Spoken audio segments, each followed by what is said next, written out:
Hi, welcome to Thanjai foods. இன்றைக்கி நம்ம தஞ்சாவூரோட ட்ரெடிஷ்னலான ஒரு ஸ்வீட் அசோகா அல்வா எப்படி பண்ணுறதுன்னு பார்க்க போகிறோம்.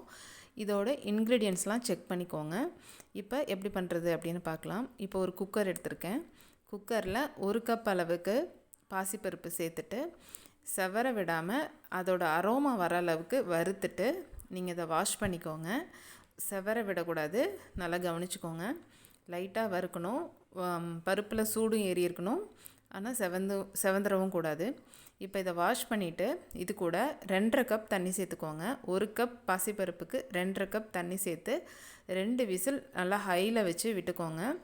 ரொம்ப விசில் விட்டுறாதீங்க, 2 விசில் விட்டாலே போதுமானது. ஏன்னா அடி பிடிச்சிரும், அதுக்கு மேலே விட்டிங்கன்னா அடி பிடிச்சிரும். 1 விசில் விட்டிங்கன்னா சரியாக வேகாது. கரெக்டாக 2 விசில் விட்டு எடுத்துக்கோங்க. இப்போ பாருங்கள், நல்லா வெந்துருச்சு. இப்போ இது ஒரு மேஷர் கொடுத்து மேஷ் பண்ணிக்கோங்க, இல்லாட்டி மிக்ஸி ஜாரில் போட்டு பிளெண்ட் பண்ணி எடுத்துக்கோங்க. பாருங்கள் எப்படி வெந்திருக்குன்ட்டு. கரெக்டாக இருக்கும். தண்ணி அளவு இதே மாதிரி கரெக்டாக வச்சுக்கோங்க. இப்போ அந்த குக்கர் வாஷ் பண்ணி எடுத்திருக்கேன். இதில் இப்போ 1 ஸ்பூன் அளவுக்கு நெய் சேர்த்துக்கோங்க.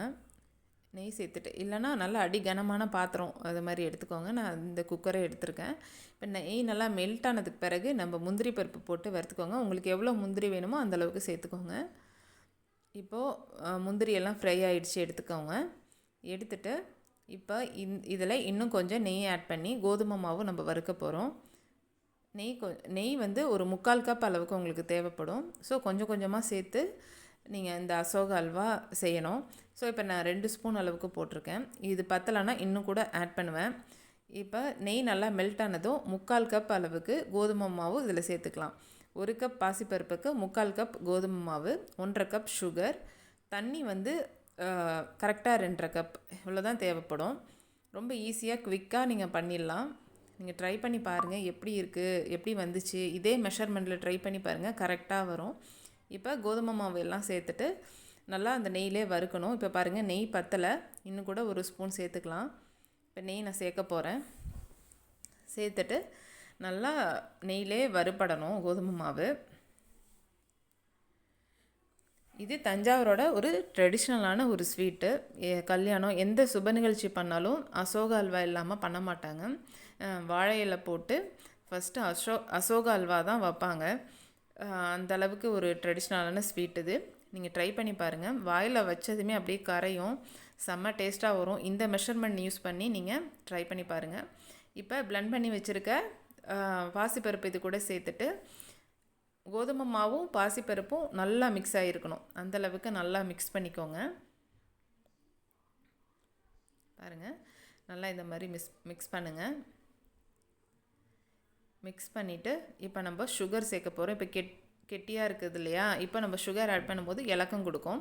ஸோ இப்போ 1.5 கப் அளவுக்கு நான் சுகர் சேர்க்குறேன். உங்களுக்கு இன்னும் ஸ்வீட் வேணும் அப்படின்னா நீங்கள் 2 கப் கூட ஆட் பண்ணிக்கோங்க. ஆனால் இந்த அளவுக்கே கரெக்டாக இருக்கும். இப்போ நல்லா மெல்ட் ஆகிடுச்சு. மிக்ஸ் பண்ணிவிட்டு இப்போ இது கூட கொஞ்சமாக உப்பு சேர்த்துக்கோங்க. உப்பு எதுக்காக சேர்க்குறது, எல்லா ஸ்வீட்லேயுமே உப்பு சேர்ப்போம், ஏன்னா அப்போ தான் அந்த ஸ்வீட்டை என்ஹான்ஸ் பண்ணி கொடுக்கும். ஸோ அதனால் இப்போ இன்னும் கொஞ்சம் கூட நெய் சேர்த்து நல்லா மிக்ஸ் பண்ணுங்கள். இப்போ ஃபுட் கலர் சேர்க்க போகிறோம். ஃபுட் கலர் ஆப்ஷனல் தான், உங்களுக்கு வேணும்னா சேர்த்துக்கோங்க, இல்லைன்னா ஸ்கிப் பண்ணிவிடுங்க. பட் அசோகா அல்வாவை பார்த்ததுமே டெம்ப்ட் ஆகிறதே அந்த கலரை வச்சு தான். ஸோ நான் கொஞ்சமாக சேர்த்துருக்கேன். உங்களுக்கு வேணும்னா நீங்கள் சேர்த்துக்கோங்க. சேர்த்துட்டு இது கூட ஏலக்காய் தூள் நான் சுகர் போட்டு பொடி பண்ணி சேர்க்குறேன். சேர்த்துட்டு நல்லா மிக்ஸ் பண்ணிவிடுங்க. நல்லா பாத்திரத்தோடு ஒட்டாமல் இப்போ வர ஆரம்பிச்சிருச்சு. இப்போ இதுதான் கரெக்டான கன்சிஸ்டன்சி. இப்போ இதில் நம்ம முந்திரி பருப்பு சேர்க்க போகிறோம்.